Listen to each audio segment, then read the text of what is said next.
রাধে রাধে। আজ আমরা শুনব শ্রীকৃষ্ণের এক অপূর্ব লীলা, যেখানে অহংকার ভেঙে যায় আর সত্যিকারের ভক্তি জয়ী হয়। দ্বারকার রাজসভায় একদিন এক গর্বিত পণ্ডিত এলেন।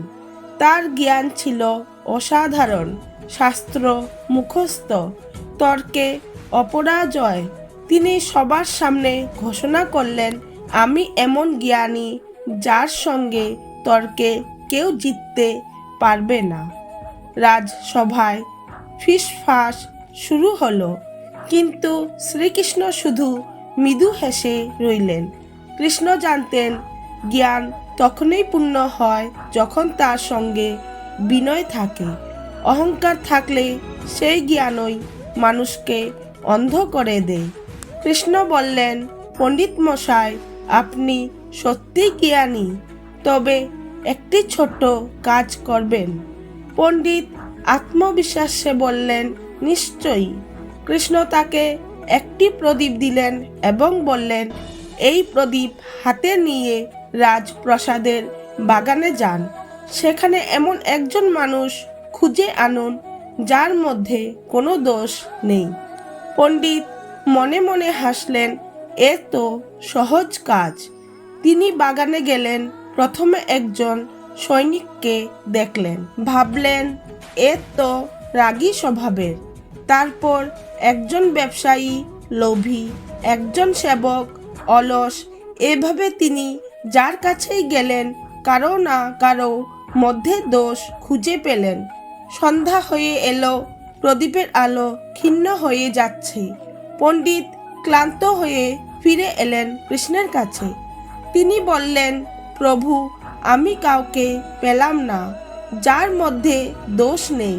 কৃষ্ণ তখন শান্তভাবে বললেন, তাহলে এবার আরেকটি কাজ করুন।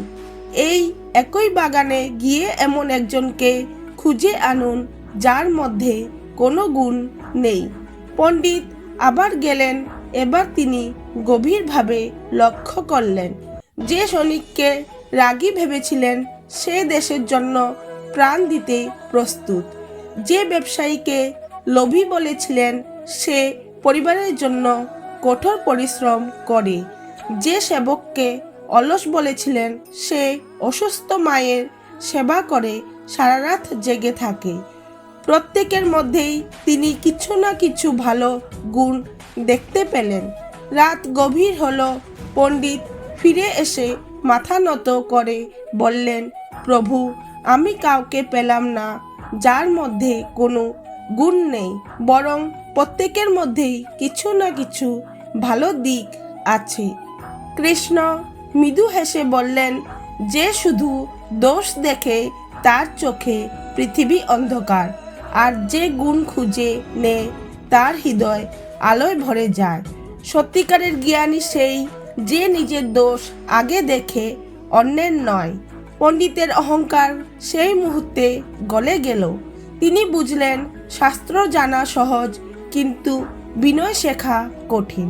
সেই দিন থেকে তিনি শুধু জ্ঞানী নন, একজন বিনয়ী মানুষ হয়ে উঠলেন। আজ আমরা শ্রীকৃষ্ণের এই লীলা থেকে এক পরম সত্যের সন্ধান পেলাম। আমরা প্রায় আমাদের জীবনের বেশিরভাগ সময় অন্যের দোষ ত্রুটি খুঁজে বের করতে ব্যয় করি।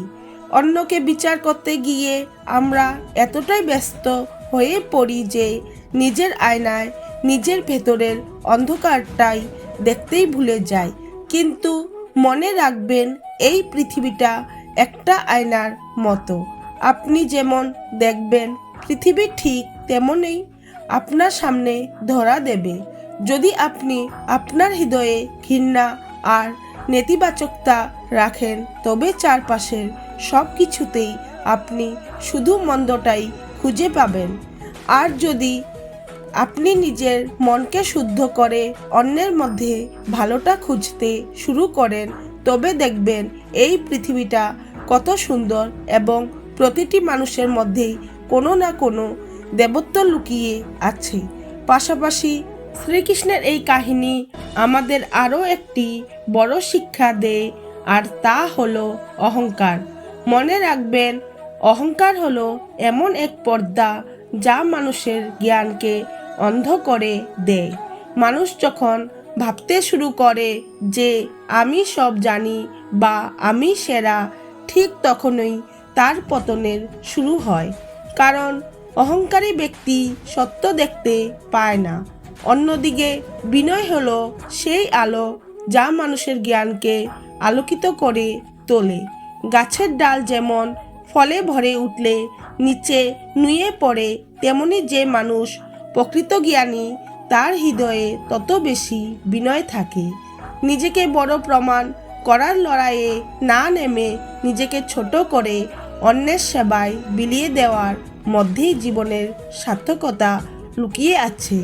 তাই আসুন আমরা অহংকার ত্যাগ করি এবং বিনয়ী হয়ে মানুষের সেবা করি। কারণ যার হৃদয়ে বিনয় আছে, ভগবান শ্রীকৃষ্ণ ঠিক সেখানেই বাস করেন। রাধে রাধে। প্রিয় ভক্তগণ, আপনাদের যদি এই কাহিনী ভালো লেগে থাকে তাহলে অবশ্যই লাইক করুন এবং কমেন্টে লিখুন রাধে রাধে। এবং এমন আরও ভক্তিমূলক গল্প পেতে আমার চ্যানেলটি সাবস্ক্রাইব করুন।